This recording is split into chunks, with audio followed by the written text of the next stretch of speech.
નમસ્કાર, સ્વાગત છે આપનું કરંટ ટોપિકમાં. આપની સાથે હું છું શિવાની. નવરાત્રિનો જે પાવન પર્વ અત્યારે ચાલી રહ્યો છે ને નવરાત્રિ એટલે કહેવાય કે માતાજીની આરાધના અને ભક્તિ અને શક્તિનું સ્વરૂપ માનવામાં આવે છે અને એટલા જ માટે આપણે નવરાત્રિમાં માતાજીની પૂજા અર્ચના કરતા હોઈએ છીએ અને સાથે જે ગરબા ગાતા હોઈએ છીએ.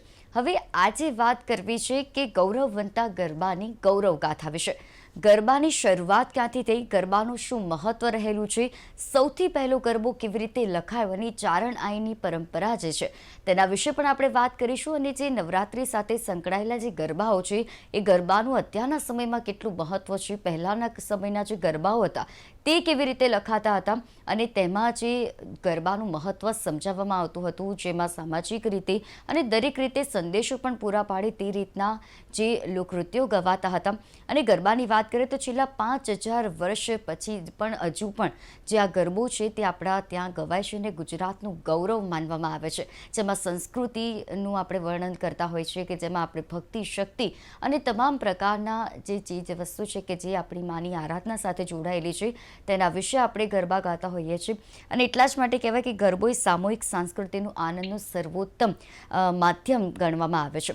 તો આ ગરબા વિશે જ આજે આપણે વાત કરીશું. આપણી સાથે જોડાયા છે અંબાદાન રોહડિયા કે જેઓ લોક સાહિત્ય વિદ્વાન છે. અંબાદાનજી, સ્વાગત છે આપનું કાર્યક્રમમાં. Next MOU is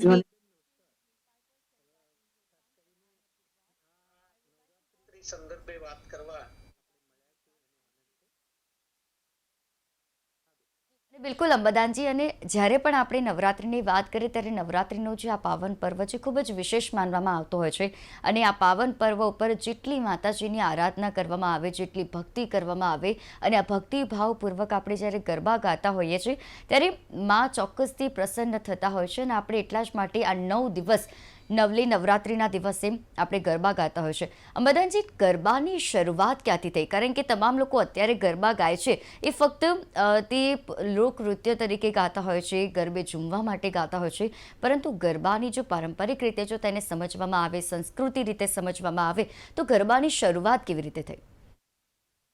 બેન, આપણે ગરબાને કે આપણી શાક્ત ઉપાસનાને સમજવું હોય તો આપણી પ્રાચીન ધરોહર, પ્રાચીન પરંપરા અને આપણે વૈદિક સનાતન ધર્મને સમજવો જોઈએ.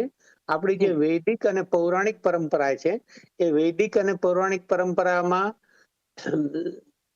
શિવ ઉપાસના છે, ભગવાન વિષ્ણુની ઉપાસના છે અને શક્તિની ઉપાસના, શાક્ત ઉપાસના છે. એટલે આપણી જે પૌરાણિક દેવીઓ છે એ તો એની એક એવી વિશિષ્ટતા છે કે જ્યારે જ્યારે આ સમાજ પર અસુરો, આતતાઈઓ એનો અત્યાચાર વધ્યો હશે અને દેવોએ એનો પ્રતિકાર કર્યો. સૃષ્ટિ ઉત્પત્તિ કાળથી તમે જાણો છો કે દેવ અને દાનવનો સંઘર્ષ ચાલ્યો છે. આમ તો દેવ અને દાનવ એટલે તમે જાણો છો કે દિતિ અને અદિતિના એ સંતાનો, પણ એ સંતાનો એક સમાજને, રાષ્ટ્રને પરેશાન કરવા માટે પરપીડનની વૃત્તિથી કોઈને નુકસાન કેવી રીતે પહોંચાડવું એની જ વૃત્તિથી એ દૈત્યોએ સંહારનો હંમેશા પ્રયાસ કર્યો. બીજી તરફ દેવો છે એ વિશ્વ કલ્યાણની ભાવનાથી, વિશ્વ બંધુત્વની ભાવનાથી સમાજ અને રાષ્ટ્રનું કલ્યાણ કેવી રીતે થાય એ માટે પ્રવૃત્ત હતા. એટલે આપણી પૌરાણિક પરંપરામાં જ્યારે દેવ અને દાનવોનો સંઘર્ષ થયો હોય ત્યારે દેવ અને દાનવોના સંઘર્ષમાં એક પરિસ્થિતિ એવી થઈ હોય કે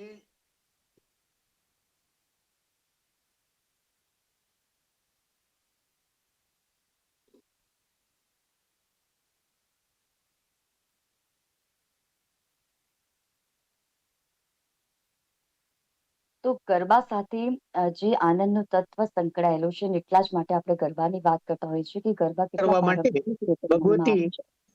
જી જી અંબાદાનજી.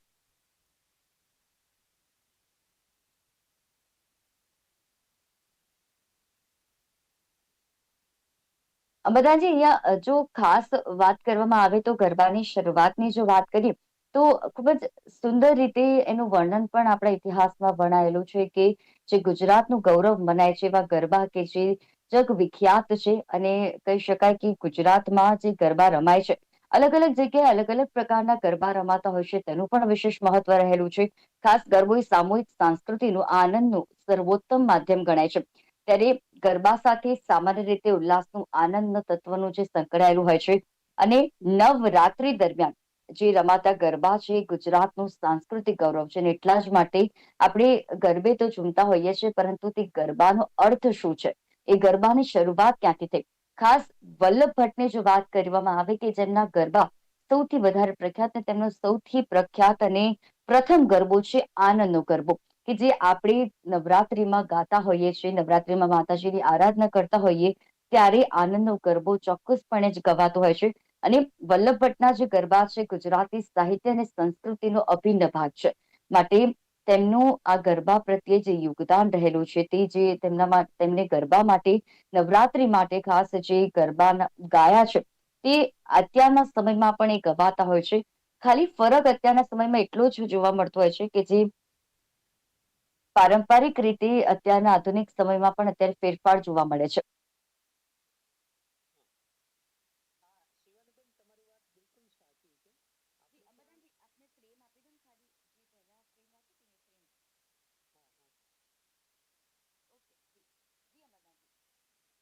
હા શિવાનીબેન, આપની વાત સાચી છે. જે આપણી પૌરાણિક પરંપરા, સંસ્કૃત પરંપરા હતી, વેદકાલીન ઉપાસના, શાક્ત ઉપાસના હતી, એ પરંપરાનું અનુસંધાન આપણા ગુજરાતી સાહિત્યમાં, ગુજરાતી સમાજમાં પણ મળે. અને એનું બહુ જ ઉજ્જવળ મોટું ઉદાહરણ છે વલ્લભ મેવાડાના. વલ્લભ મેવાડાએ જે આનંદનો ગરબો રચ્યો અને અન્ય ગરબાઓ, પણ એ ગરબાઓના માધ્યમથી એમણે એક તરફથી શક્તિની આરાધના કરી છે, ભગવતીની ઉપાસના કરી છે, અને એ શક્તિ ઉપાસનાનો આનંદ સમાજના સૌ લોકો ભેગા થઈને એ સાત્વિકતાથી મેળવે. એટલે પહેલા તો આ ગરબાઓ ગવાતા ત્યારે સમુદાય સાથે મળી બેસે, અને કેટલાક બેઠા બેઠા એ ગરબાઓ ગવાતા હતા, અને કેટલાક રાસ સાથે કે તાલી રાસ સાથે એ ગરબાઓ ગવાતા હતા. પણ એ સમયે આજે જે પ્રમાણે ગરબાઓમાં થોડુંક અતિરેક તમને જે દેખાય છે, અથવા તો આપણને એમ લાગે કે આપણી આ પ્રાચીન ધરોહરથી આપણે થોડાક વિમુખ જઈ રહ્યા છીએ, હમ. એ પરિસ્થિતિ એ સમયે નહોતી. કારણ કે એમાં માત્ર અને માત્ર દેવી ઉપાસના કેન્દ્રમાં હતી. ભગવતીની ઉપાસના કરવી અને શ્રદ્ધાથી, ભક્તિથી સૌ સાથે મળીને એ 9 દિવસ માટે શક્તિની ઉપાસના કરે, શક્તિની આરાધના કરે. પરિવારના સૌ સ્વજનો તો સાથે હોય જ, પણ સોસાયટીના લોકો પણ સાથે મળીને એ સમુદાયમાં બેસીને માની ઉપાસના કરે. નવદુર્ગાની ઉપાસના સમયે એમનો સાત્વિક ભાવ એમાં તમને દ્રષ્ટિગોચર થાય. પણ આજે એનાથી થોડા આપણે વિમુખ થઈ ગયા છે, અને આજે એમાં શ્રદ્ધા અને ભક્તિને બદલે માત્ર મનોરંજન તરફ આપણે વળી રહ્યા હોય એવું પણ તમને લાગશે. કારણ કે અત્યારે એ ઉત્સવ માત્ર ને માત્ર પોતાની આનંદ મેળવવા માટે, અથવા તો સમુદાય એ 9 દિવસ સાથે મળીને ગરબા ગાય છે, પણ જે પેલી ભક્તિ વાળી વાત હતી, એ ભક્તિની પરંપરા ધીમે ધીમે એનાથી વિમુખ થઈ ગઈ છે. આજે હજી કેટલીક સોસાયટીઓમાં કેટલીક એવી ગરબીઓ છે કે એમાં તમને 10-12 વર્ષની દીકરીઓ સાથે મળીને એ ભક્તિભાવથી ગરબાઓ કે ગરબીઓ ગાતા હોય, અને સાથે સાથે ચરજો ગાતા હોય, ભેળિયાઓ ગાતા હોય, અને ત્યાં એ વડીલો બેસીને એ લોકોને શીખવતા હોય. કેટલાક આમ તમે જુઓ ને તો એમાં અનુસંધાન છે.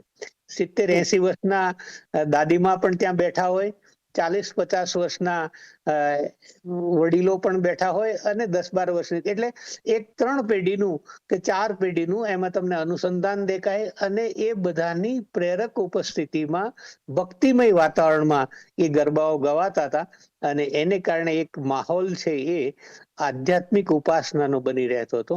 એ પરંપરા આજે ધીમે ધીમે થોડીક વિસરાતી જતી હોય એવું લાગી રહ્યું છે. જી. બધાજી, ખરા અર્થમાં શક્તિ ઉપાસના શું છે? બેન, શક્તિ ઉપાસના એટલે મૂળે તો મેં તમને જેમ કહ્યું એમ આપણી પૌરાણિક ઉપાસના છે. અને હમ. એમાં કારણ કે સૃષ્ટિ ઉત્પત્તિ ના સંદર્ભમાં તમે જયારે વાત કરો છો, આ જી. સર્જનની વાત કરો છો, ત્યારે જેમ આપણે સનાતનમાં કહીએ છીએ કે બ્રહ્મા, વિષ્ણુ અને મહેશ, બ્રહ્માજીએ આ સૃષ્ટિનું સર્જન કર્યું, હમ. ભગવાન વિષ્ણુએ એનું પાલન કર્યું અને ભગવાન શિવે એને આવશ્યકતા પ્રમાણે એમાં જરૂરત પ્રમાણે ચેન્જ પણ કર્યું અને એ સંહાર પણ. એટલે આ ત્રિદેવ મળીને જે સૃષ્ટિ નું સર્જન થયું ને એ ચાલી રહ્યું છે ભારતીય કે સનાતન પરંપરા પ્રમાણે, એમાં તમે એથી પણ સહેજ આગળ જાઓ તો પરમ તત્વ છે એ તો નિરંજન, નિર્ગુણ, નિરાકાર છે. એને કોઈ લિંગ ભેદ નથી. એ પ્રત્યેકમાં તમને ઉપાસનાના સંદર્ભમાં જો ત્યારે તમને એમ દેખાય છે કે પરમ તત્વ એક છે, નિર્ગુણ છે. નિર્ગુણમાંથી જયારે આપણે સગુણમાં આવ્યા ત્યારે પછી આપણે એમાં પુરુષ અને સ્ત્રી એવા ભેદ પાડ્યા છે. અને એ ભેદમાં પણ આ આપણી ભારતીય પરંપરાના જે ત્રિદેવ છે એનાથી પણ કોઈ શ્રેષ્ઠ હોય તો એ આપણી જગદંબાઓ છે, એ આપણા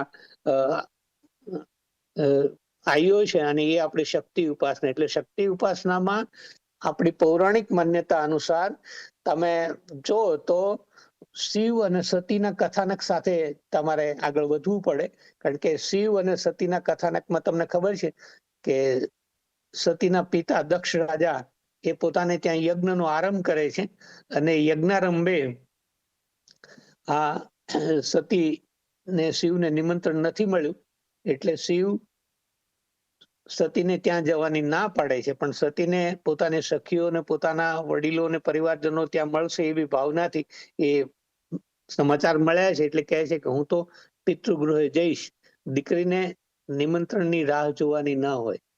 અને એ શિવજીની અનિચ્છા છતાં તૈયાર થયા. એટલે શિવજીએ કહ્યું કે તમે ત્યાં જાઓ છો તો માન નહીં પામો, પણ એમ છતાંય તમારે જવું છે તો તમારું કલ્યાણ થાવ, તમે જાઓ. એટલે શિવે પોતાના ગણ સાથે આ સતીને યજ્ઞમાં મોકલ્યા.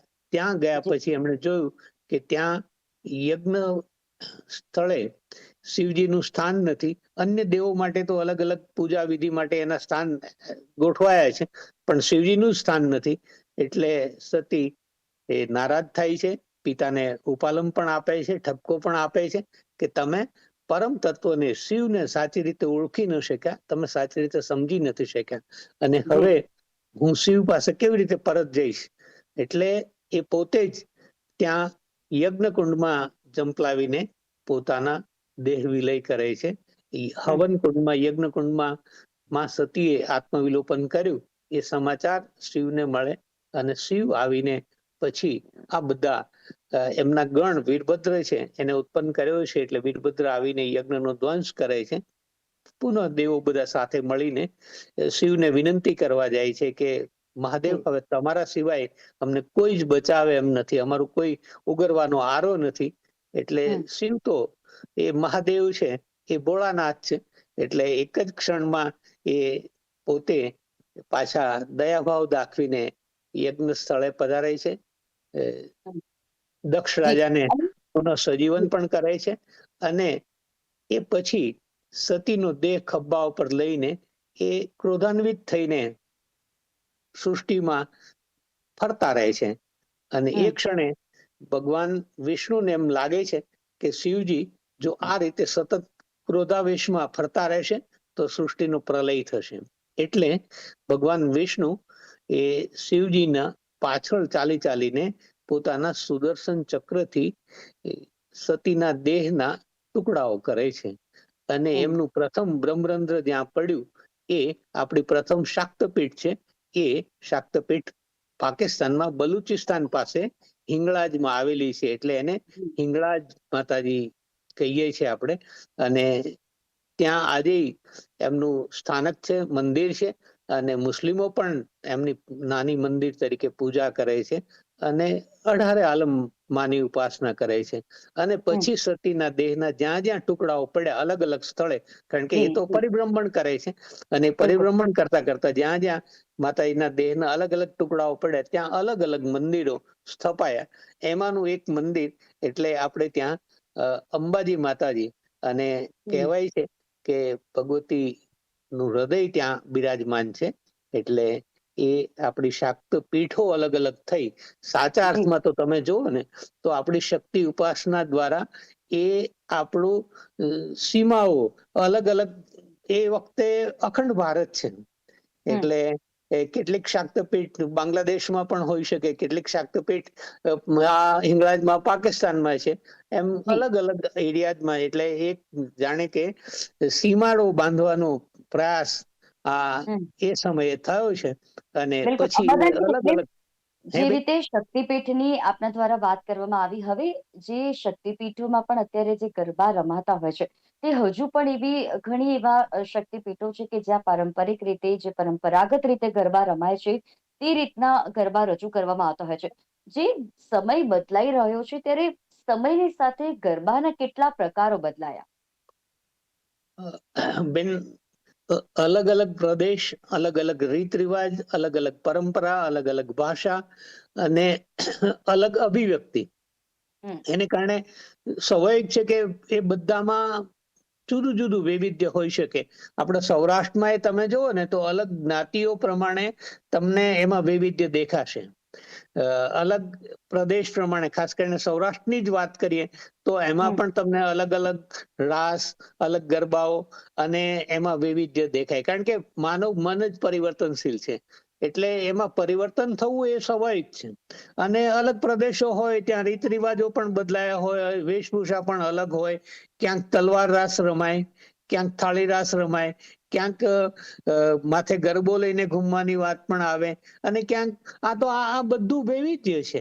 અને એ સ્વાભાવિક છે કે આપણે ત્યાં ભારત વર્ષ જ છે ને એટલો વિશાળ દેશ છે કે એમાં આ પ્રકારનું વૈવિધ્ય તમને દ્રષ્ટિગોચર થાય એ તો સ્વાભાવિક છે. એમાં હમ પરિવર્તન આવે એ પણ સ્વાભાવિક છે.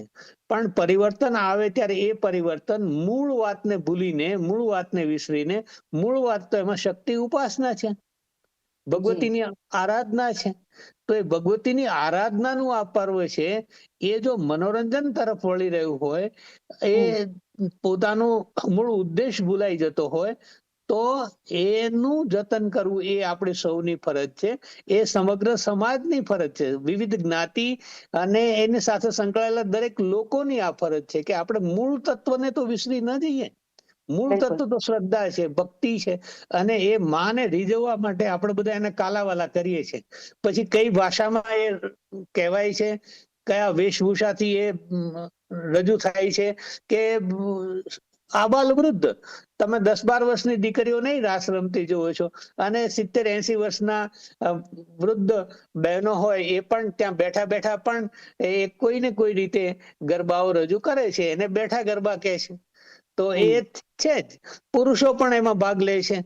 તો આ ભેદ નથી. ભેદ એ છે કે એના મૂળમાં ભક્તિ છે, એના મૂળમાં શ્રદ્ધા છે. અને આપણે ત્યાં તો તમે જુઓ ને તો રાજકોટની એ તમે વાત કરી શકો અને અમદાવાદની એ વાત કરી શકો. શેરીમાં ગરબાઓ થતા હતા ત્યારે, અથવા તો કોઈ ચોકમાં, ચાચર ચોકમાં જેમ આપણે ગરબાઓ, તો એ ગરબાઓ થાય ત્યારે ત્યાં નવદુર્ગાનો સ્વરૂપને એટલે એ પધરાવવામાં આવે. જી અને એ ગરબીમાં નવદુર્ગાના અલગ અલગ સ્વરૂપો હોય, અને એ નવદુર્ગાના નવ નોરતા ઉજવાય. એટલે અને એની આરતી થાય, પ્રસાદ વેચાય, એ એના માટે એક, જેને તમે એમ કહો ને કે આપણે ત્યાં એ યોગ્ય રીતે એનું પવિત્ર જળવાય, એની પવિત્રતા જળવાય, એ પણ ભાવ હતો. એટલે જી એ બિલકુલ. પવિત્ર વાતાવરણમાં થાય. અને મંદિરની પવિત્રતા હોય તો તમે જુઓ કે એ અન્યથી જુદી છે ને. તમે એ હમ માહોલમાં તમારે ભક્તિ કરવી છે તો એનો પ્રભાવ જુદો હોય છે, એ પરિવેશ જુદો હોય છે. અને આવા ભક્તિમય પરિવેશમાં ગરબાઓ થાય કે ગરબાઓ રમાય તો એનાથી આપણી સાંસ્કૃતિક ધરોહરનું જતન થાય.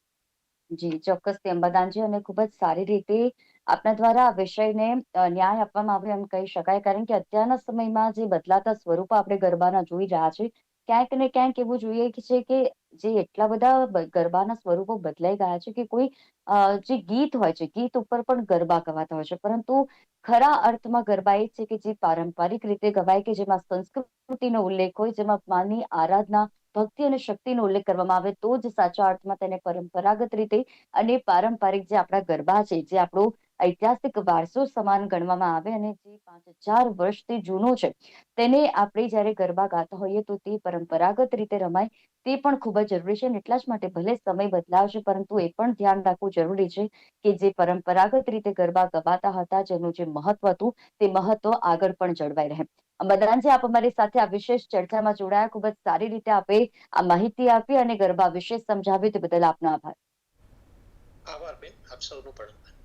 તો કરંટ ટોપિકના કાર્યક્રમમાં આજે વાત હતી ગરબા ગૌરવ ગાથા વિશે, કારણ કે ગરબા જે આપણી સંસ્કૃતિ સાથે જોડાયેલા છે, ગુજરાતનું ગૌરવ મનાય છે, તેનો ઇતિહાસ શું છે અને શક્તિપીઠોની વાત કરી કે શક્તિપીઠો શા માટે રચવામાં આવ્યા અને ત્યાં આગળ જે ગરબાનું આયોજન થતું હોય છે તે પણ ખૂબ જ પરંપરાગત રીતે થતું હોય છે, માની આરાધના થતી હોય છે, ભક્તિ શક્તિનું ઉદાહરણ ગણવામાં આવે છે અને એ જ પ્રયાસ કરવામાં આવે છે કે દરેક જગ્યાએ જ્યાં પણ ગરબા રમાય છે પરંપરાગત ગરબાથી રમાય કે જેથી તેની સંસ્કૃતિ તો જળવાઈ રહે, ગુજરાતનું ગૌરવ જે ગરબા મનાય છે તે પરંપરાગત રીતે ઉજવાય. કરંટ ટોપિકના કાર્યક્રમમાં હાલ બસ આટલું જ. ફરી મળીશું નવા વિષયની સાથે. ત્યાં સુધી મને રજા આપશો. નમસ્કાર.